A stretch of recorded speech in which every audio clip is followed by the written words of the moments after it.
In this presentation, we're going to go over 5 leaders that you should learn from and discuss what makes them great. I want to emphasize that while you should incorporate your own leadership style, you'll want to consider getting some kind of inspiration from these leaders in terms of how they handled times of crisis, managed their time, or dealt with any kind of critical situation that they faced. Let's begin with the first leader on our list, and that is Dwight D. Eisenhower.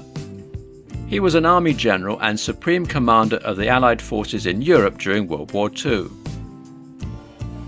He later served 2 terms as President of the United States. He developed a model for time management known as the Eisenhower Matrix. He created a 4-sided matrix where he would plan and prioritize his tasks from urgent and important to, well, not urgent and not important. So if he had a task in the upper left-hand corner, that was urgent and important and he needed to get it done. Whereas if it was urgent but not important, he could delegate it to someone else.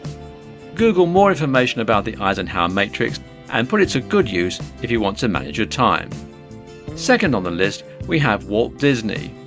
He made a crucial decision that could either make or break his production company, whether he should or should not make a feature-length animated cartoon.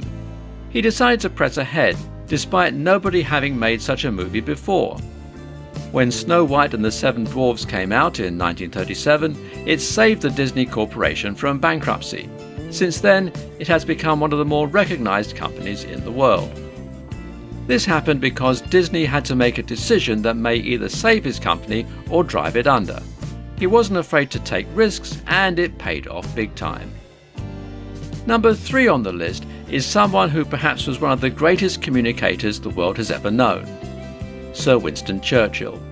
He was the Prime Minister of the United Kingdom during World War II, and he spoke regularly to the people of the country.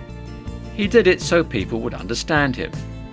During his speeches, he would inject a bit of humour and keep people on their toes. He knew what to say and how to say it, and the country listened. He was credited for saving the United Kingdom from Hitler and the Nazis. 4th on the list, whether you're religious or not, is Mother Teresa of Calcutta. She is someone whom I consider a great leader because of her emphasis on compassion. She spent much of her life helping the poor, the sick and the dying. She cared for them and did everything she could to help lighten the workload of other people who worked along with her. Needless to say, she was kind, was able to listen to people, and was able to empathize with them. Last on the list is Dr. Martin Luther King Jr. His famous "I Have a Dream" speech was perhaps one of the greatest given by someone who has never held a political office. He did it in a time when he wanted people to live together in peace without resentment. He was able to push through his cause without using violence, despite facing it himself, including his assassination in 1968. He wanted a peaceful resolution and made sure it was done. We could give credit to him, along with the others who fought alongside him to defeat segregation in the United States, for the passing of the Civil Rights Act of 1964.